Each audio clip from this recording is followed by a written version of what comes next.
With Goblet of Fire, the Harry Potter franchise finally peaked.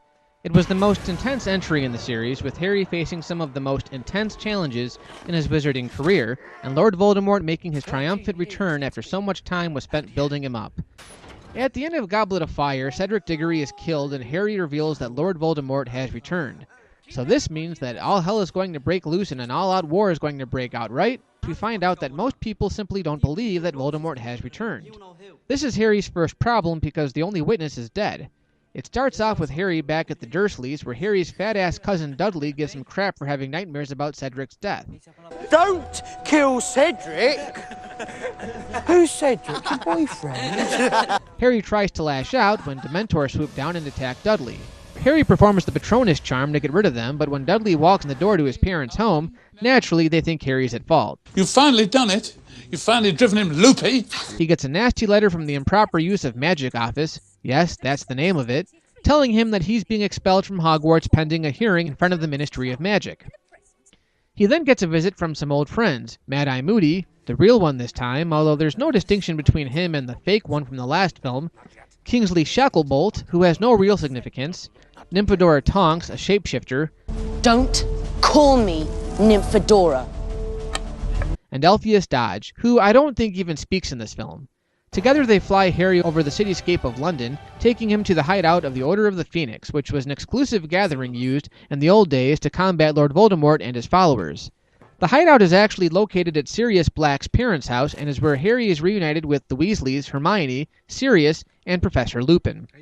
It's revealed that Cornelius Fudge, the Minister of Magic, is accusing Dumbledore and Harry of lying about Voldemort's return, and that it's all part of a grand conspiracy to conceal his existence from the wizarding world. At the hearing, Harry is taken before a jury, and it's here where we meet this film's primary villain, Dolores Umbridge.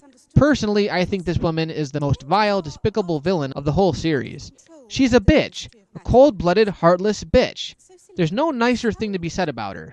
Those in favor of conviction.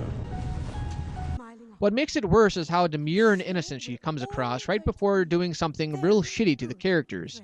At least with Voldemort, he doesn't hide behind a soft persona. He's a dick, and he lets everyone know it. You're a fool, Harry Potter. And you will lose everything. Umbridge is the real deal. She's a great villain for the series, but you learn to hate her real quick. So they accuse Harry of using magic for no good reason, even after Harry reveals the Dementor attack. It's only until Dumbledore steps in that the tone of the hearing goes in the opposite direction. Clearly, it's become practice to hold a full criminal trial to deal with a simple matter of underage magic. And Harry becomes a free man. At the school, we meet another new character, Loony Luna Lovegood, played by Ivana Lynch. She's another character that doesn't have a lot of relevance to the plot, but there's something that's both annoying and charming about this character. She claims that she's not actually crazy, but everything she does points to the contrary. What an interesting necklace. It's a charm, actually. Keeps away the narvals. The first time we meet her, she's reading a tabloid upside down, for Christ's sakes. Harry also has a run-in with the Thestrals, which we learn can only be seen by people who've experienced death. This is actually a pretty interesting concept. What is it? What's what? That.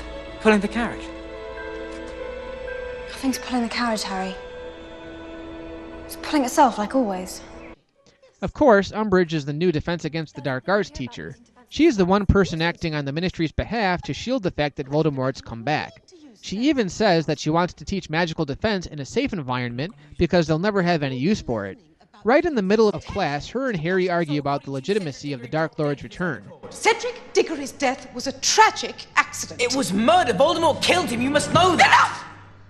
She gives him detention where the type of bitch she is elevates to a soaring high.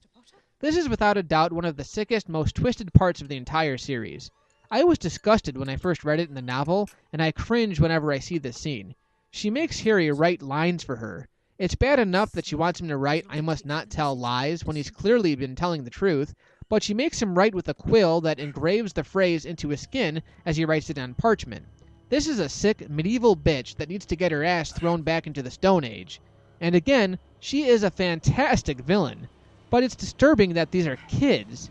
At this point in the franchise, it didn't seem like a fun little children's story anymore. It felt like it was borrowing a little bit from a Terry Goodkind novel. And don't get me wrong, A Sword of Truth book is going to have all sorts of madness, but if you're familiar with that series, maybe you can see the relevance. This is simply cruel, and what makes her such a despicable character. To top that off, Umbridge begins to dominate the school, making up all kinds of ridiculous rules and investigating all the teachers. A funny moment is when she hints at taunting Professor Snape for never getting the Defense Against the Dark Arts post he always wanted. But she also fires Professor Trelawney. Even the teachers hate this evil bitch. I would use the C word here because she deserves that description, but I know people don't like it, so I'll just stick with rotten bitch. Dumbledore steps in and tells Umbridge that while she can fire his teachers, she doesn't have the authority to banish them from the grounds, allowing Trelawney to stay. At this point, Harry feels pretty useless.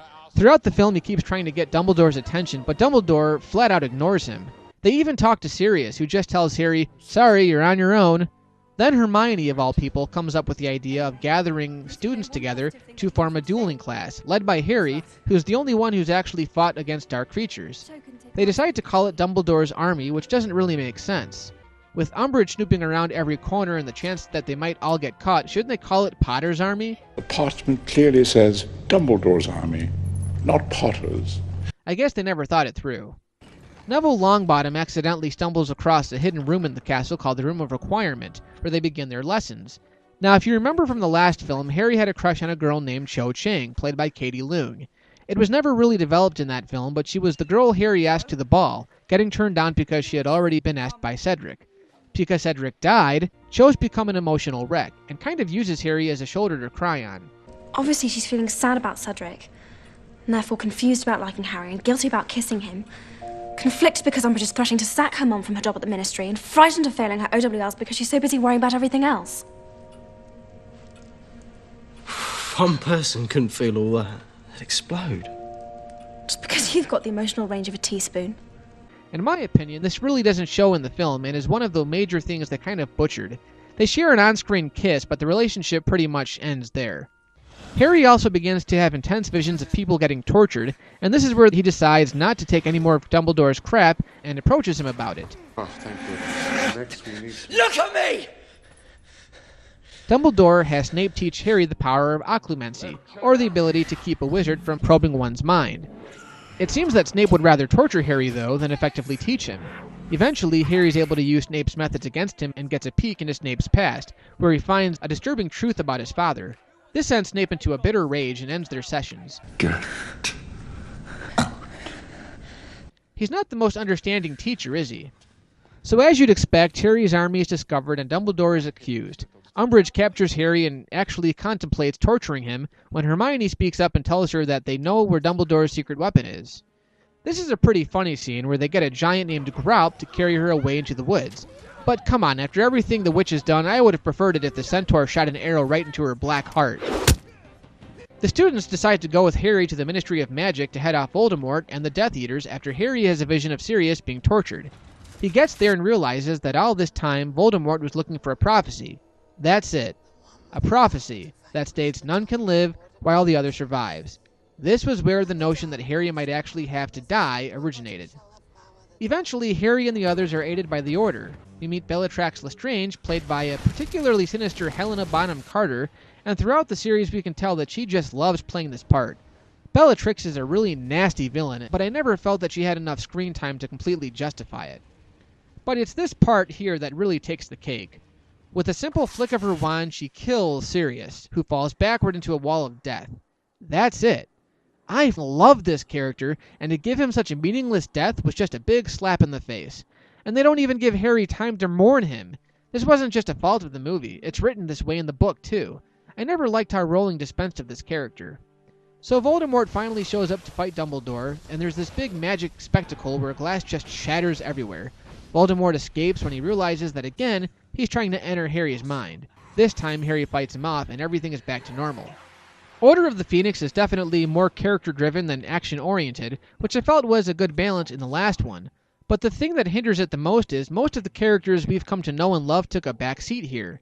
We don't get much of George and Fred Weasley, who I thought were perfect in Goblet of Fire. Hagrid barely makes an appearance, the teachers all have pretty small cameos, even the Order only shows up for a fraction of screen time. The story really focuses on Harry and how he reacts to everything that's going on around him. But that's just it. His main reaction is anger. He simply walks around pissed off the whole time. And for good reason. Everyone's either ignoring him or telling him what a liar he is. It's understandable, I guess, but it makes the whole experience a downer, when the stories before it, and especially with Goblet of Fire, were so exhilarating and full of adventure. This one, both the book and the film, felt more like filler. It didn't really add anything to the mythology. It gives us a great villain in the form of Dolores Umbridge, but even she doesn't necessarily get her comeuppance, and besides, we see her again in Deathly Hallows. I don't want to give the impression that it's a bad movie. It's still entertaining and there's enough going on to make it all worthwhile. But there are a lot of new characters that only make brief appearances, and the ones we'd like to see more of, we hardly ever do.